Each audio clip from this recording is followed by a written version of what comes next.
Selamat malam Bapak Ibu, saudara-saudara yang terkasih dalam Tuhan. Pada kesempatan kali ini kita akan merenungkan kebenaran firman Tuhan. Tentu kebenaran firman Tuhan ini terus menumbuhkan iman kita dan suatu hal yang begitu penting bagi kehidupan kita, dan itu adalah bagian dari kehidupan kita. Maka kita langsung saja membuka Alkitab kita dari Ayub pasal 1. Tentu kita lihat ayat 20 sampai 22. Ya, karena renungan ini sangat singkat, maka kita Bapak Ibu nanti boleh baca, ya kalau belum tahu alur ceritanya, nanti boleh baca pasal 1 ini. Ya, saya sarankan pasal 1 ayat 1 sampai yang ke-22 ini. Tapi dalam pembahasan kali ini kita membaca ayatnya yang ke-20 sampai 22 aja ya. Nanti Bapak Ibu di rumah membacanya satu pasal begitu. Baik, langsung saja kita baca. Maka berdirilah Ayub, lalu mengoyak jubahnya dan mencukur kepalanya. Kemudian sujudlah ia dan menyembah, katanya, dengan telanjang aku keluar dari kandungan ibuku, dengan telanjang juga aku akan kembali ke dalamnya.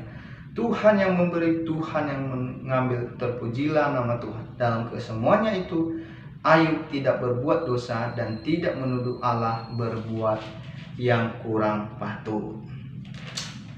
Sebelum kita membahasnya, kita berdoa. Bapa kami yang di surga, kami mengucap syukur Tuhan atas kesempatan kali ini, atas kasih karunia-Mu yang Kau berikan kepada kami. Tuntunlah kami, pimpin kami agar mengerti tentang kebenaran firman-Mu ini. Kami telah berdoa dan bersyukur. Amin. Bapak Ibu, saudara-saudari yang terkasih di dalam Tuhan, kalau kita melihat dari Ayub pasal 1 ini, tentu ceritanya ini sangat bagus begitu ya. Pasal 1 ayat 1 sampai ke 22. Ternyata Ayub ini adalah seorang yang berasal dari tanah Uz, ya, yaitu saleh. Firman Tuhan mengatakan yaitu saleh, jujur, takut akan Allah, dan dia menjauhi kejahatan. Dia seorang yang kaya, ya. Dia mendapat 7 anak laki-laki dan 3 perempuan, dan banyak kambing domba dia gitu. Itulah kekayaan dia. Nah, jadi bukan kita bahas berapa jumlah harta kekayaan Ayub. Ya, pada pembahasan kali ini kita membahas tentang sikap, ya, atau teladan Ayub. Nah, teladan Ayub. Tentu teladan Ayub ini dari pasal 1 ini kita lihat kejadiannya bahwa Ayub ini menghadapi suatu masalah. Dan kita tahu bahwa orang yang menghadapi suatu masalah akan terlihat apakah ia benar-benar mengasihi Tuhan atau tidak. Bukan berarti harus menghadapi masalah dulu baru. Tapi dalam keseharian Ayub ini sudah terlihat bahwa ia jujur dan saleh. Tapi ada hal yang lebih besar lagi yang akan menimpa dia. Nah, jadi poin yang pertama yang kita bahas bahwa teladan apa yang kita teladani dari Ayub, yaitu poin yang pertama adalah Ayub tidak mementingkan harta duniawi. Jadi dari singkat cerita, malaikat, iblis dengan Tuhan itu berkumpul suatu tempat. Ya. Ketika mereka berkumpul, maka mereka berbicara, Tuhan dengan iblis. Tuhan mengatakan, apakah engkau melihat hamba-Ku Ayub? Nah, jadi iblis di pasal 1 ini mengatakan, oh saya lihat begitu. Tapi dia seperti itu, dia mengasihi Tuhan itu gara-gara Tuhan memberkati, melindungi, dan memagari dia. Coba saja lepas, pasti dia tidak mengasihi Tuhan lagi. Jadi dari situ iblis, ya, memberikan suatu tantangan, dan Tuhan memberi suatu tantangan, dan iblis menjawab tantangan tersebut. Gara-gara ini, sebab ini, maka Tuhan mengatakan, oke, dia ada dalam kuasa. Jadi di situ singkat cerita dalam pasal 1 ini Ayub diuji atau dicobai imannya. Ketika dicobai, Kita lihat bahwa harta kekayaan dia hilang, anak-anaknya mati, ya. Harta kekayaannya hilang, dalam satu hari itu hilang semuanya, dan anaknya mati. Maka Ayub mengatakan di ayat yang ke-21, katanya, dengan telanjang aku keluar dari kandungan ibuku, dengan telanjang juga aku akan kembali ke dalamnya. Tuhan yang memberi, Tuhan yang mengambil, terpujilah nama Tuhan. Jadi di sini Ayub mempunyai konsep bahwa yang tujuan utama atau tujuan utama dia itu adalah Tuhan, bukan harta. Dari kata-kata dia kita lihat bahwa Tuhan yang memberi, Tuhan juga yang mengambil.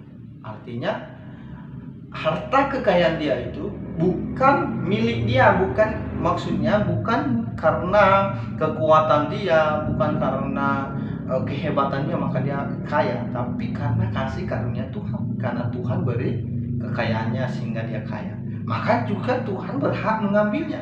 Dan dia punya konsep itu yang sangat benar. Dan inilah teladan yang kita teladani dari Ayub. Pada zaman sekarang ada banyak orang Kristen yang mencintai harta kekayaan dia, bahkan lebih daripada Tuhan begitu. Dia menomorsatukan Tuhan, tiap hari bekerja. Ya tidak masalah tiap hari bekerja, tapi waktu untuk bergumul dengan Tuhan itu sampai tidak ada. Nah, ini bahaya begitu. Jadi orang Kristen yang mengaku bahwa dia seorang Kristen, yang di KTP dicatat bahwa dia seorang Kristen, tapi mementingkan lebih menomorsatukan harta kekayaan daripada Tuhan, itu sangat-sangat bahaya begitu. Dan jadi renungan singkat ini, jadi kita lihat bahwa teladan Ayub memberikan kita suatu teladan bahwa harta kekayaan itu tidaklah nomor satu, tapi Tuhan nomor satu. Kita bisa lihat dari Pengkhotbah, nanti Bapak Ibu baca Pengkhotbah pasal 5 ayat 9. Dia mengatakan bahwa siapa mencintai uang tidak akan puas dengan uang. Artinya siapa yang mencintai uang itu, dia tidak akan puas begitu. Dia tidak merasa puas karena dia merasa saya perlu ini, saya khawatir ini, saya perlu ini. Jadi semuanya dia membutuhkan. Jadi siapa yang mencintai uang itu tidak akan puas dengan uang. Tapi siapa yang mencintai Tuhan akan diberi berkelimpahan. Dan kita lihat di dalam 1 Timotius pasal 6 ayat 10, 2 Timotius pasal 3 ayat 2. Dan kita lihat bahwa cinta uang itu adalah akar dari segala kejahatan begitu. Jadi kita bukan berarti kita tidak uang itu tidak penting ya. Bukan berarti uang itu tidak penting. Memang uang penting ya. Uang kita bisa makan, uang kita bisa beli ini, beli itu. Tapi yang salahnya itu kalau kita menomorsatukan uang, ya hanya gara-gara mencari uang kita lupa waktu kita dengan Tuhan. Satu hal yang kita harus perlu ditanamkan di dalam pikiran kita bahwa Tuhan nomor satu, pekerjaan itu adalah pekerjaan sampingan. Artinya untuk mencari uang itu adalah suatu berkat dari Tuhan. Artinya nomor satu itu adalah Tuhan.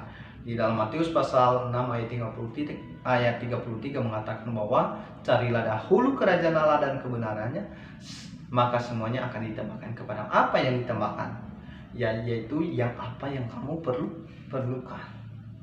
Dan kita lihat juga di dalam Matius pasal 7 ayat 7 kan, nanti Bapak Ibu bisa buka, mintalah maka kamu akan diberikan, ketuklah maka pintu akan dibukakan. Jadi di situ Tuhan sudah memberikan konsep itu.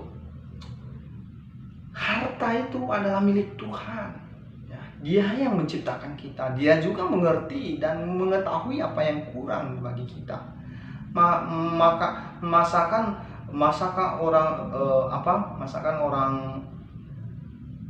orang minta contohnya ular, maka Tuhan berikan kepadanya seperti kerbau atau apa. Artinya mungkin orang minta uang, ya mungkin orang minta uang, masa Tuhan memberikan seperti yang bukan diinginkannya. Itu konsepnya begitu. Jadi kita harus melihat bahwa ketika seseorang meminta ini, Tuhan pasti berikan berarti jika itu sesuai dengan kehendak Tuhan. Maka teladan dari Ayub ini yang kita dapat pelajari yaitu dia tidak mementingkan harta kekayaan. Poin yang kedua, Bapak Ibu saudara-saudari yang terkasih di dalam Tuhan kita Yesus Kristus, dalam situasi Ayub tetap mengasihi Tuhan. Kalau kita lihat bahwa dia diuji, dia dicobai, ya, banyak masalah yang dihadapi anak-anaknya. Ya mungkin kalau orang biasa yang menghadapi itu atau orang yang mengutamakan harta pasti stres lalu meninggal. Ya stres. Karena pada hari itu langsung hilang hartanya. Datang pembantunya ini bilang, oh ini punya kita ini hilang. Datang yang satu, oh ini hilang. Datang yang satu, ini harta kita ini hilang. Kambing domba hilang, ini hilang. Lalu datang yang satu lagi, anak-anakmu sudah meninggal. Kalau orang biasa pasti sudah stres. Tapi Ayub mempunyai komitmen bahwa apapun kondisinya dia tetap mengasihi Tuhan. Dan kita melihat dari Ayub pasal 1 sampai seterusnya itu, kita lihat bahwa Ayub itu tidak mengutuk Tuhan dalam mulutnya. Dia tidak mengutuk Tuhan, dia tidak mempersalahkan Tuhan bahwa oh gara-gara Tuhan ini, gara-gara Tuhan. Tapi dia mempunyai konsep bahwa apapun yang terjadi, Tuhanlah yang nomor satu. Jadi Bapak Ibu yang terkasih dalam Tuhan, firman Tuhan ini mengingatkan kita bahwa hidup ini penting ketika kita mempunyai konsep bahwa Tuhan itu adalah yang nomor satu. Artinya kita jangan mengutamakan harta kekayaan. Bukan berarti saya bilang harta itu tidak penting. Memang uang penting, tapi jangan sampai uang itu yang memperdayakan sehingga iman kita hilang, iman kita berubah arah hanya gara-gara uang. Maka perhatikan Bapak Ibu, saudara-saudari yang terkasih yang Tuhan, bimbinglah dirimu dengan takut akan Tuhan, dan senantiasalah tetap berdoa dan berpengharapan kepada Tuhan. Karena hidup kita ini ya hanya sementara. Di dalam Yakobus pasal 4 ayat 14 mengatakan bahwa hidup kita ini hanya seperti uap begitu, seperti uap yang sebentar saja kelihatan lalu lenyap.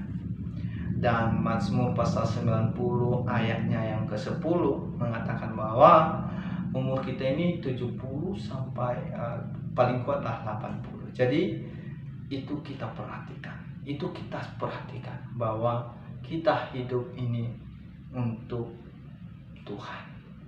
Jadi semoga firman Tuhan ini dapat kita pahami dan dapat kita mengerti, sehingga kita tahu bahwa hidup ini tidak penting jikalau Tuhan bukan nomor satu.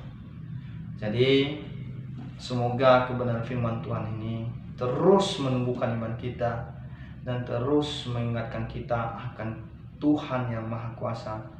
Dari sikap atau dari teladan Ayub yang kita bisa melihat bahwa yang kita teladani adalah sesuatu hal yang kekal dan yang mulia. Baik, terima kasih. Kita telah merenungkan kebenaran firman Tuhan. Semoga ini menjadi pelita bagi kehidupan kita. Baik, sekian.